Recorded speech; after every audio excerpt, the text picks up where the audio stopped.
Hello friends, my name is Salman. I welcome you to my YouTube channel IELTS learning. Students, जैसे कि आपको पता है हम इस यूट्यूब चैनल पे सारी वो ग्रामर कर रहे हैं जो IELTS में यूज़ की जाती है। ठीक है, तो आज हम शुरुआत करने वाले हैं टेंस की। तो टेंस का कैसे यूज़ होता है IELTS में आज वो सीखेंगे। देखो पहले सबसे पहले तो हम ये सीखेंगे भाई टेंस अंग्रेज़ों ने बनाए क्यों और ये टेंस है क्या। ठीक है, तो देखो हाँ, और मैं पहले बता देना चाहता हूँ जो स्टूडेंट इस चैनल पे पहली बार आए हैं वो पहले प्रीवियस वीडियो देखें। ठीक है, तो तभी आपको ये वीडियो बहुत ज़्यादा अच्छे से समझ आएगी भाई। ठीक है, तो इससे पहले वाली वीडियो देखें जिसमें मैंने बेसिक बताया है। तो देखो टेंस का क्या यूज़ है। जैसे मैंने आपके सामने 30 सेंटेंस लिखे,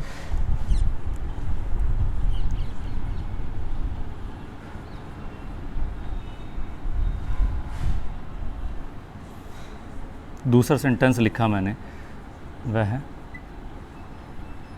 अखबार पढ़ रहा था। तीसरा वह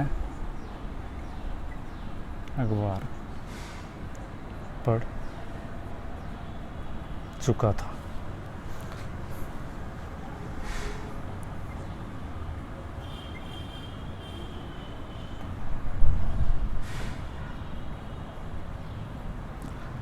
देखो स्टूडेंट्स, अगर मैं इसमें इन सेंटेंसेस की बात करूं तो इसमें कॉमन क्या है। देखो ये यहाँ से लेके ये सेंटेंस यहाँ पे सब कुछ कॉमन है भाई। देखो वह अखबार पढ़, यहाँ तक ये सब कुछ सेम है भाई।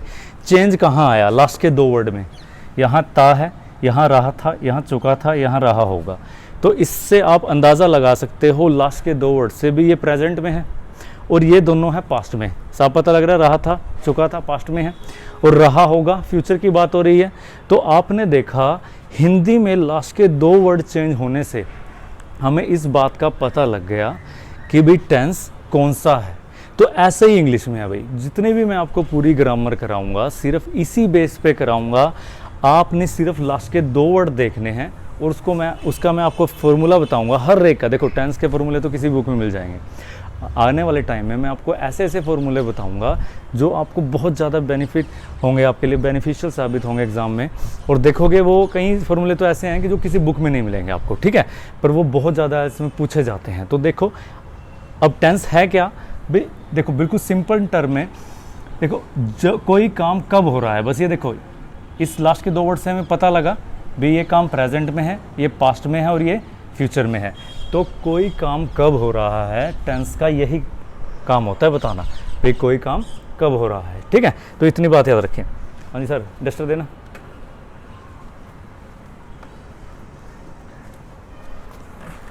वो पड़ा उधर दे, 2 डस्टर उठा के। तो स्टूडेंट्स इतना बात याद रखनी है आपने भी टेंस का काम क्या होता है भाई कोई काम कब हो रहा है, इतना काम टेंस का बताना होता है। ठीक है, अब देखो जैसे हिंदी में लास्ट के 2 वर्ड चेंज होते हैं ना, इंग्लिश में ही 2 ही चीज़ें चेंज होगी। ये बात देख लेना, पूरी ग्रामर में इसी फॉर्मूले पे सिखा दूंगा आपको। लास्ट के 2 वर्ड देखने हैं, फॉर्मूला लास्ट के 2 वर्ड देखने और फॉर्मूला लगाना है आपको। ठीक है, अब बात करते हैं टेंस की। आई होप टेंस आपको पता लग गया होगा भाई कोई काम अखबार पढ़ने का काम हो रहा है। एनर्जी किस चीज़ में लग रही है? पढ़ने में।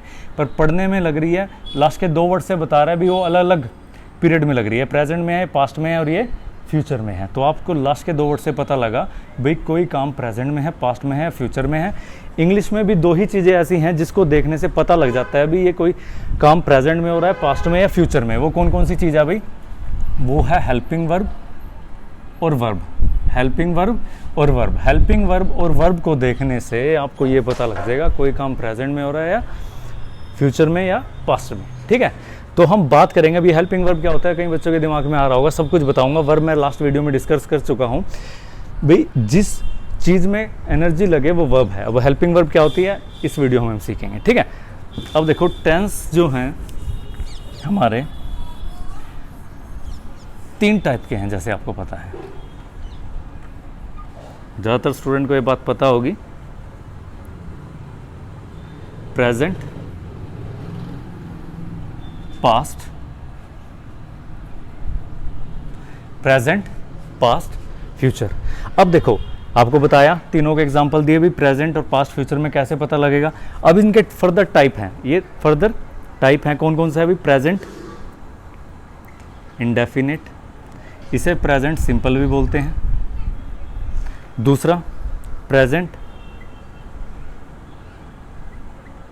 कंटिन्यूस, तीसरा प्रेजेंट परफेक्ट टेंस, चौथा परफेक्ट कंटिन्यूस। देखो स्टूडेंट्स, पहले हमने इस वीडियो में ये सीखा टेंस का क्या काम है। भाई कोई काम प्रेजेंट में, पास्ट में या फ्यूचर में हो रहा है, ये काम टेंस बताएगा। दूसरी बात, अब इसके टाइप आ गए। भाई टाइप क्यों बनाए अंग्रेजों ने, अब हम ये सीखेंगे। देखो ऐसे ही पास्ट के भी 4 टाइप हैं, past indefinite, past continuous, past perfect continuous. ऐसे ही future indefinite, future continuous, future perfect और फ्यूचर परफेक्ट कंटिन्यूस। तो ये टोटल कितने हो गए भाई? 12 टेंस हो गए। अब इसके टाइप क्यों बने? देखो टाइप का काम सिर्फ इतना होता है भी कोई काम अभी चल रहा है या कंप्लीट हो गया है या ये पीरियोडिक मोशन। देखो जैसे अगर मैं 4 सेंटेंस लिखता हूँ, यह बात आपको समझ आ गई होगी भी 12 टेंस है। अब देखो अगर मैं 4 सेंटेंस लिखता हूँ, एक सेंटेंस लिखा मैंने, पहले हम हिंदी में सीखेंगे इसको बात को, फिर हम इंग्लिश में सीखेंगे। वह है अखबार पढ़ रहा है, वह अखबार पढ़ चुका है, वह 2 घंटे से अखबार पढ़ रहा है। तो आपने एक बात देखी, अगर मैं कहूँ ये भी कौन सा टेंस है, तो आप सारे कहोगे रहा है, चुका है, तो ये सारे प्रेजेंट भाई, ठीक है। देखो सारा प्रेजेंट है, जहाँ है आ गया वो तो है ही प्रेजेंट। अब है प्रेजेंट ये, तो भी ये इसके टाइप आ गए। टाइप कैसे भी? वह अखबार पढ़ रहा है। इस पहले सेंटेंस में कोई काम अभी प्रोग्रेसिव है, मतलब प्रोग्रेस में है, प्रोग्रेसिव एक्शन शो कर रहा है। वह अखबार पढ़ चुका है, काम कंप्लीट हो गया भाई। इस चुका है से पता लग रहा है भाई काम कंप्लीट हो गया, ठीक है। और वह 2 घंटे से अखबार पढ़ रहा है। देखो रहा है यहाँ पे भी आ रहा था, रहा यहाँ पे भी आ रहा था। डिफरेंस क्या है भाई? इसमें ड्यूरेशन आ गई भी कितनी देर से। तो भाई टेंस के जो टाइप हैं इनका काम ही यही है, ये बताना वो काम अभी चल रहा है या काम कंप्लीट हो गया है या कितनी देर से चल रहा है। जैसे अगर मैं यहाँ पे था लगा देता हूँ भाई, ये लो था, रहा था। अब क्या हो गया भाई? तीनों के 3 पास्ट के हो गए। वह अखबार पढ़ रहा था, पास्ट। वह अखबार पढ़ चुका था, वह 2 घंटे से अखबार पढ़ रहा था। अब ये तीनों टाइप पास्ट के हैं, पर ये अलग अलग चीज़ भैया बता रहे हैं। पास्ट में कोई काम चल रहा था, पास्ट में कोई काम कंप्लीट हो गया था, और ये पास्ट में कोई काम कितने घंटे से हो रहा था, ये टाइप ये बता रहा है। ऐसे फ्यूचर में भी गागे लगा के बना सकता हूँ, ठीक है। तो लास्ट के 2 वर्ड चेंज होते हैं हिंदी में, और इंग्लिश में भी आप देखोगे जब हम करना स्टार्ट करेंगे तो सिर्फ 2 ही चीज़ें चेंज होगी। क्या क्या? हेल्पिंग वर्ब और वर्ब। तो हम बात करेंगे, सबसे पहले हम पहला टेंस स्टार्ट करेंगे, कौन सा? Present indefinite tense. तो इस वीडियो में हम प्रेजेंट इंडेफिनिट बहुत अच्छे से डिस्कस करेंगे और कैसे आइल्स में इसका यूज़ किया जाता है वो भी देखेंगे।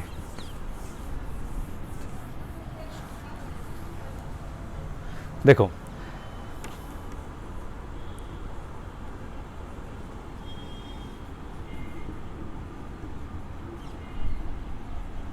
देखो जैसे मैंने आपको बताया अभी हम लास्ट का 2 वर्ड देखेंगे और उसके अकॉर्डिंग ही हेल्पिंग वर्ब और वर्ब चेंज करेंगे। तो देखो प्रेजेंट इंडेफिनिट टेंस है क्या? जिस सेंटेंस के लास्ट में ता, ते, ती है, हाय। अब इस टेंस के यूज़ कहाँ होता है? अभी देखो अगर मैं आपसे पूछूं आप सुबह से शाम तक करते क्या हो, तो आप बोलोगे मैं सुबह 7 बजे उठता हूँ, यहाँ जाता हूँ, ये करता हूँ, वो करता हूँ, यही चीज़ बोलोगे, ठीक है। तो लास्ट में देखो आ क्या रहा है? मैं सुबह 7 बजे उठता हूँ, फिर मैं तैयार होता हूँ, फिर मैं स्कूल जाता हूँ, फिर मैं वापस आता हूँ। सारा आप लास्ट में क्या बोल रहे हो? ता, ते, ती।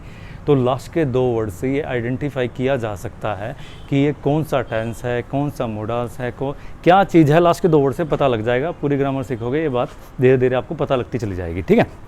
देखो ता, ते, ती दिखा, ठीक है। तो ये पता लग गया हमें भाई कौन सा टेंस है, ये प्रेजेंट इंडेफिनिट टेंस। अब इसका एक फॉर्मूला है। देखो सब्जेक्ट और ऑब्जेक्ट तो भी सारे टेंस में आएंगे, सारे फॉर्मूले में आएंगे सब्जेक्ट और ऑब्जेक्ट, ठीक है। तो इसके सब्जेक्ट के बाद आपको लगाना है वर्ब की फर्स्ट फॉर्म और इसके साथ आप लगाओगे एस या ई एस, ठीक है। सब्जेक्ट वर्ब की फर्स्ट फॉर्म एस या ई एस प्लस ऑब्जेक्ट। तो जहाँ ता, ते, ती आए ना, आपने इस स्ट्रक्चर को फॉलो करना है। जैसे अगर मैं आपके सामने एक बहुत सिंपल सा एग्जांपल लेता हूँ, वह अखबार पढ़ता है। देखो लास्ट वीडियो ज़रूर देख लेना, लास्ट वीडियो में मैंने बहुत अच्छे से डिस्कस करा है अभी सब्जेक्ट और ऑब्जेक्ट क्या होता है, ठीक है। जब भी आपको ये बात अच्छे से समझ आएगी, सब्जेक्ट फिर भी एक बार इस वीडियो में बता देता हूँ। सब्जेक्ट होता है भी जो एनर्जी लगाएगा, जो काम करेगा उसे सब्जेक्ट बोलेंगे, और ऑब्जेक्ट जिस चीज़ के ऊपर काम होगा, ठीक है। अगर इस सेंटेंस में मैं बात करूँ सब्जेक्ट क्या है, वह अखबार पढ़ रहा है, तो इसमें सब्जेक्ट क्या है भाई, ये, ठीक है। किस चीज़ के ऊपर काम कर रहा है भाई, अखबार के ऊपर, ये ऑब्जेक्ट हो गया। क्या काम कर रहा है भाई, वर्ब ही हो गई। काम मतलब शरीर से कुछ भी ऐसी हरकत करना जिसमें एनर्जी लगेगी, वो काम होगा। वह अखबार पढ़ रहा है, उसकी एनर्जी किस चीज़ में लगेगी भी, पढ़ने में। पढ़ने को इंग्लिश में क्या बोलेंगे, वर्ब। तो ये हो गया वर्ब। तो इस स्ट्रक्चर में हमें 3 चीज़ें मिल गई, सब्जेक्ट मिल गया, वर्ब मिल गया, ऑब्जेक्ट मिल गया। अब करना क्या है अभी, सब्जेक्ट के नीचे सब्जेक्ट लिख दो, वर्ब के नीचे वर्ब लिख दो, SEIS का रूल सीखेंगे, ऑब्जेक्ट के नीचे ऑब्जेक्ट लिख दो, इतना काम है। अगर इस फॉर्मूले में मैं आपको बता दूं SEIS कहाँ लगेगा, तो ये पूरा टेंस आप सीख जाओगे, ठीक है। तो SEIS सीख लेते हैं भाई। देखो जो हमारे आइल्स के टास्क 1 में बहुत ज़्यादा यूज़ होता है इस फॉर्मूले का, भाई SEIS कहाँ लगेगा, तो ये बड़ा ध्यान से सीखना है आपने। भाई SEIS कहाँ लगेगा, जब हमारा सब्जेक्ट ही, शी, इट, कोई नेम हो या सिंगुलर हो, ठीक है। अगर हमारा सब्जेक्ट, अगर हमारा कर्ता he, she, it, name, singular, singular मतलब एक वचन हो, तो हम सब्जेक्ट के साथ, वर्ब के साथ SEIS लगाएंगे, तो SEIS लगेगा।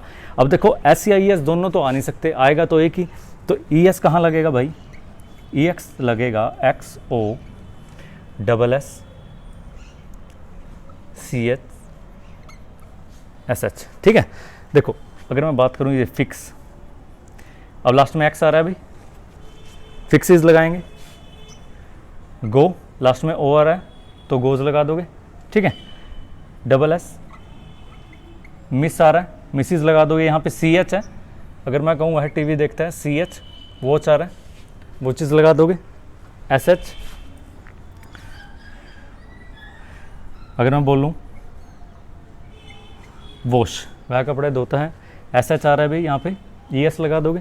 तो आपको पता लग रहा होगा जिस वर्ब की लास्ट में XOSSCHSH आ जाए तो हम वहाँ पे ES लगाएंगे, अदरवाइज हमें S लगाना है। जैसे अगर मैं बोलता हूँ वह इंग्लिश बोलता है, स्पीक, लास्ट में क्या आ रहा है, के, भाई कोई ऐसा वर्ड नहीं आ रहा तो हम क्या लगा देंगे, S लगा देंगे, ठीक है।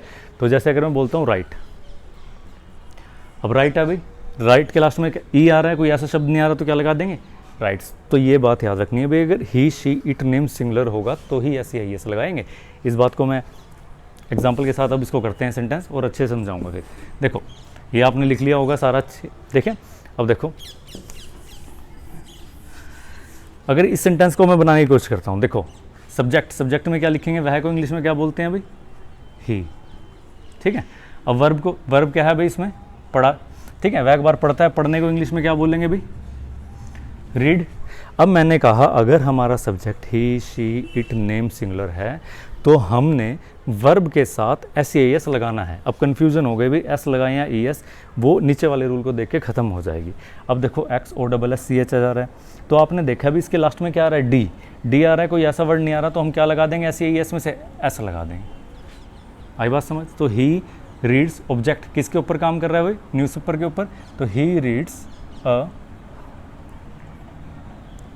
Newspaper, he reads a newspaper. देखो ही रीड्स अ न्यूज़पेपर। और एग्जांपल लेते हैं, देखो अगर मैं कहूँ तो भाई देखो जो प्रेजेंट डेफिनेट टेंस में है ना, तो उसका सारा खेल ही ये है कि भाई S कहाँ आएगा, ES कहाँ आएगा, बस इतनी बात याद रखनी है।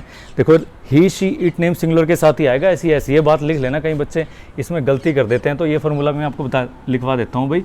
कभी भी I, you, we, they और प्लूरल, प्लूरल मतलब बहुवचन, एक से ज़्यादा, I, you, we, they plural के साथ हम कभी भी SEIS नहीं लगा दे, कभी भी हम I, you, we, they plural के साथ SEIS नहीं लगाएंगे। इतनी बात आपने याद रखनी है, ठीक है। तो सब्जेक्ट जो काम करता है, ऑब्जेक्ट जिसके ऊपर काम होता है, ठीक है। अगर हमारा subject he, she, it, name singular है तो SEIS लगाएंगे, अगर I, you, we, they प्लूरल है तो नहीं लगाएंगे, ठीक है। कई बच्चों के दिमाग में आया होगा सर आई भी तो सिंगुलर है तो भी क्यों नहीं लगाते, भाई देखो एग्जैक्ट रूल तो ये होता है भाई, SEIS जो है थर्ड पर्सन और सिंगुलर के साथ लगता है। मतलब उसमें दो क्वालिटियाँ होनी चाहिए, हमारे सब्जेक्ट में दो क्वालिटियाँ होनी चाहिए। क्या क्या? अगर आपने SEIS लगाना है तो हमारे सब्जेक्ट में दो क्वालिटियाँ होनी चाहिए, वो थर्ड पर्सन भी हो और वो सिंगुलर भी हो। थर्ड पर्सन कौन कौन से होते हैं भाई, ये बात याद रखोगे। I और V तो है भाई फर्स्ट पर्सन और U है सेकंड पर्सन, ठीक है। I V first person, U second person, बाकी सब क्या है भाई थर्ड पर्सन। तो I जो है उसमें क्या क्वालिटी नहीं है भाई, उसमें सिंगुलर क्वालिटी तो है, I सिंगुलर है, पर उसमें क्या क्वालिटी नहीं है, वो थर्ड पर्सन नहीं है, ठीक है। तो SEIS हम उसी सब्जेक्ट के साथ लगा सकते हैं जब हमारा सब्जेक्ट थर्ड पर्सन भी हो या सिंगुलर भी हो। जिसको ये बात समझ आई है वो ठीक, वरना वो बस सिर्फ इतने बात याद रखे, he she it name singular होगा तो SEIS लगाएंगे, otherwise I U V they plural एक से ज़्यादा सब्जेक्ट होगा तो SEIS नहीं लगाएंगे, ठीक है। इतनी बात याद रखनी है भाई। अब देखो एक और एग्जांपल ले लेते हैं। अगर मैं बोलता हूँ भाई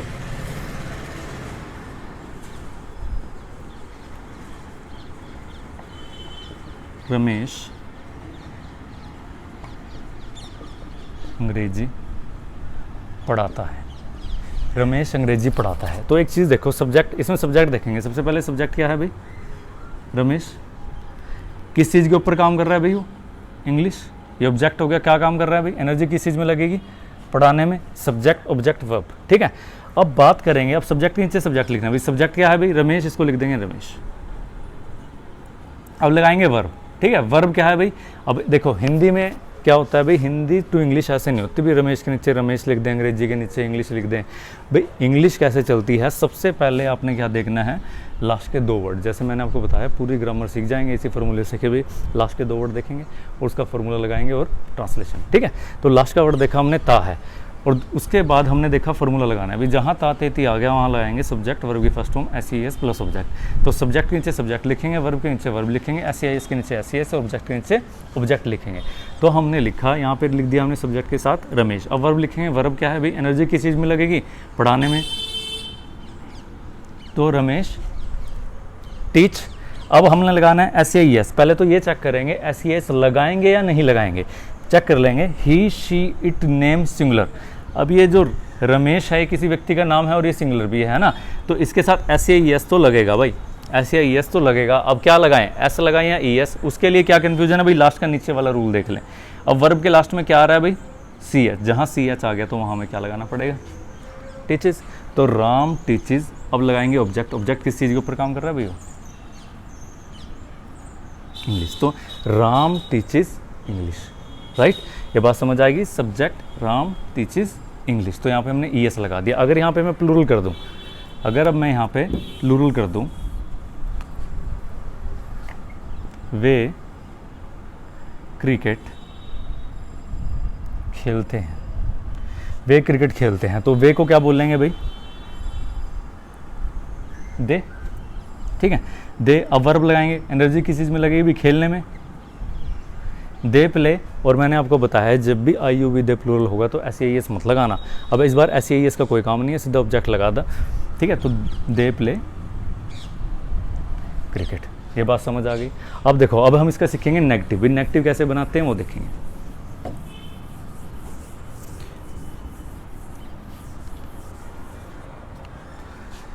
देखो नेगेटिव में हम सीखेंगे डू और डस, ठीक है। तो नेगेटिव में हम लगाएंगे इसके डू या डस। देखो नोट वर्ड है, अब नोट वर्ड हम कभी भी ऐसे नहीं लगा सकते भी। देखो अगर हमने ये है सेंटेंस हमारे पास, ही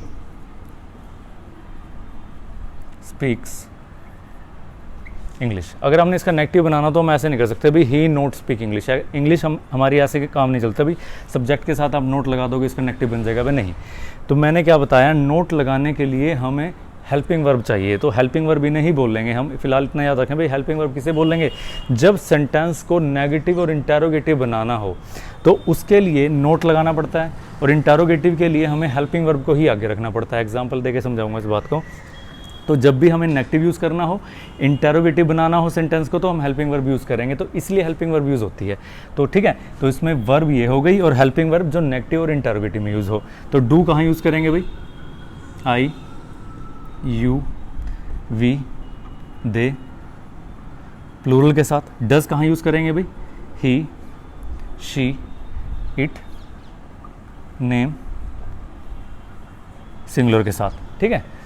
डू IUV दे प्लूरल के साथ, does he sheet name singular के साथ। दूसरी बात क्या याद रखोगे भाई, कभी भी डू डस के साथ हमने SAIS नहीं लगाना, कभी भी डू डस के साथ SAIS नहीं लगाते, ये बात याद रखोगे। अब देखोगे हमने इसी का इनएक्टिव बनाना, तो ही के साथ क्या लगेगा भाई, he does not speak English, he does not speak English, ठीक है। तो आपको ये बात समझ आई भी, he does not speak English में तो ये हेल्पिंग वर्ब है, और इसके साथ हमने SAIS हटा दिया भाई। अब यहाँ पे ही था बेशक, फिर भी हम SAIS नहीं लगाएंगे। अगर इसका इंटेरोगेटिव बनाना हो, क्या वह इंग्लिश बोलता है, क्या वह इंग्लिश नहीं बोलता, तो does he not speak English, does he not speak English. अगर आप यहाँ से नोट हटा दो तो ये क्या बन जाएगा, डज ही स्पीक इंग्लिश, क्या वह इंग्लिश बोलता है। एक और एक सेंटेंस देखेंगे डू का,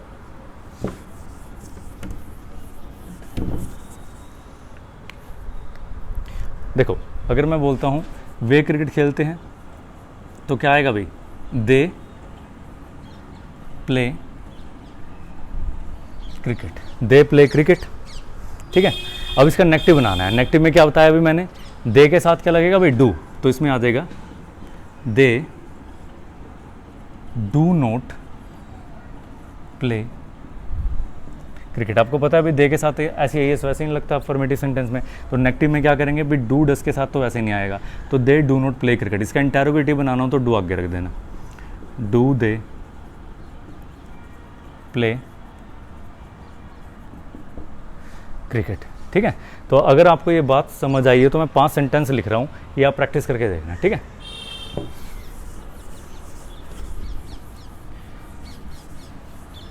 और हो सके तो कमेंट बॉक्स में ये सारे आप कमेंट करके बताना। ये सेंटेंस पहला लिखो, वह कपड़े धोती है। सेकंड लिखोगे, हम पार्क में क्रिकेट खेलते हैं। इसके सिंपल भी बनाना है, नेगेटिव भी और इंटेरोगेटिव भी। थर्ड, वे कार चलाते हैं। फोर्थ, वह अपना पाठ याद करता है। पांचवा, वे पत्र लिखते हैं। ठीक है स्टूडेंट्स, तो इनको अच्छे से प्रैक्टिस करते चले जाओ, पूरी ग्रामर अच्छे से। देखो एक बार सारा देख लो, ठीक है। तो देखो इनको बिल्कुल सारे अच्छे से प्रैक्टिस करते चले जाओ। एक एक चीज़ आपके ग्रामर में जितनी भी आइल्स में यूज़ होती है ना, सब कुछ करा दूंगा और बिल्कुल अच्छे से आप बहुत अच्छा करके आओगे आइल्स में, ठीक है। तो अगर आपको ये वीडियो पसंद आई हो तो इसे लाइक करना, शेयर करना। Thank you.